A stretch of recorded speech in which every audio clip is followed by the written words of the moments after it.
बारे में बताएं। फालिज है अमेरिका से, एक सदाकत साहब मुझसे पूछ रहे हैं कि आगा साहब फालिज हो गया है हमारे एक अजीज को, उसका हाल बताएं और उसके हल के साथ ये भी बताएं कि एहतियाती तदाबीर करनी चाहिए। तो मैं आपकी खिदमत में सदाई अर्ज करूंगा कि फालिज से अगर बचना है तो जब भी रात में मछली खाएं, दिन में नहीं, रात में जब भी मछली खाएं तो मछली खाने के बाद आप ठंडे पानी से नहाने से, ठंड के साथ नहाने से इज्तनाब, वरना फालिज होने का खतरा आइम्मा मासूमीन ने फरमाया कि बढ़ जाता है। और अगर रात में मछली खाएं तो इमाम जाफर सादिक अलैहिस्सलाम ने एक जगह फरमाया कि रात में मछली खाने के बाद मछली खाने के ऊपर थोड़ा सा शहद या थोड़ा सा एक दो खजूर, कोई सी भी खजूर हो, चाहे वो अजवा हो, चाहे बरनी हो, चाहे वो कोई सी आम खजूर हो, वो दो खजूर या तीन खजूर आप रात में मछली खाने के बाद आप खा सकते हैं। तो मेरे मौला ने फरमाया कि उससे आप फालिज से अमान में रहेंगे। अगर आप रात में मछली खाने के बाद शहद या खजूर नहीं खाएंगे तो रात भर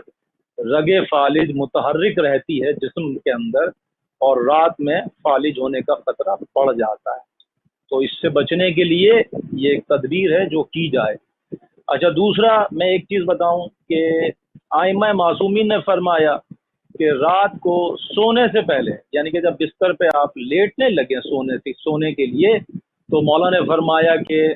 आयतल कुर्सी एक बार पढ़ ली, आयतल कुर्सी एक बार पढ़िए तो फालिज से अमान में रहेंगे, फालिज नहीं हो सकेगा आप। और ये हमने हज़ारों लोगों पे इसको आजमाया है और मैं खुद भी 96 से ये मेरी आदत है कि मैं पढ़ता हूँ, रात को सोने से पहले एक बार आयतल कुर्सी ज़रूर पढ़ता हूँ, इससे फालिज कभी भी नहीं होता। और इसके अलावा मैं हज़ारों लोगों को जानता हूँ जो पढ़ते हैं रात को सोने से पहले आयतल कुर्सी एक बार, तो फालिज से महफूज रहते हैं, हिफाजत रहती है उनकी। अच्छा, अब अगर किसी को फालिज हो जाए तो नबी पाक, नबी रहमत सल्लल्लाहु अलैहि वसल्लम का एक नुस्खा है। मेरे पाक रसूल पर, मेरे पाक नबी सल्लल्लाहु अलैहि वसल्लम पर लाखों करोड़ों दुरूद व सलाम हो, मेरे मौला पर, मेरे आका पर। मेरे आका का नुस्खा, मेरे नबी का नुस्खा एक है जो बड़ा बेहतरीन नुस्खा है और मैंने उस नुस्खे से हज़ारों लोगों को शिफा पाते देखा है फालिज के अंदर। वो नुस्खा ये है कि मौला ने फरमाया कि सुर्ख किशमिश, जिसे मुवीज़ सुर्ख भी कहते हैं, सुर्ख किशमिश ली जाए, हलीला जर्द लिया जाए, हलीला काबली लिया जाए और हलीला सेहा लिया जाए।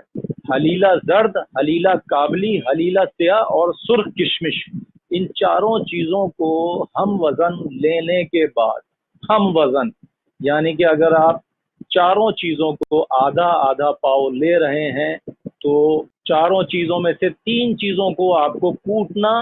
पीसना पड़ेगा, ग्राइंडर में पीस लें। यानी कि हलीला सेहा, हलीला काबली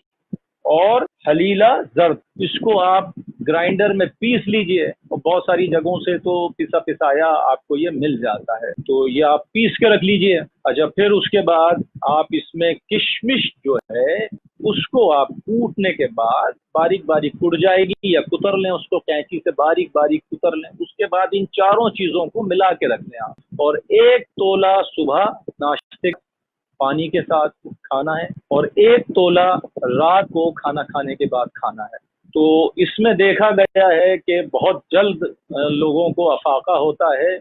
और ख़ास तौर से ये सदाकत भाई ने मुझसे पूछा कि राइट साइड पे उनके एक अजीज़ को राइट साइड पे फालिज है, तो उन्होंने मुझसे पूछा कि राइट साइड के फालिज के लिए, तो मेरे भाई सदाकत भाई, राइट साइड का फालिज हो या लेफ्ट साइड का फालिज हो, ये दोनों फालिजों में अफाका देता है। और अल्हम्दुलिल्लाह मेरे आका का नुस्खा है, मेरे मौला रसूल करीम सल्लल्लाहु अलैहि वसल्लम का नुस्खा है, बेहद शिफा रखता है ये अपने अंदर।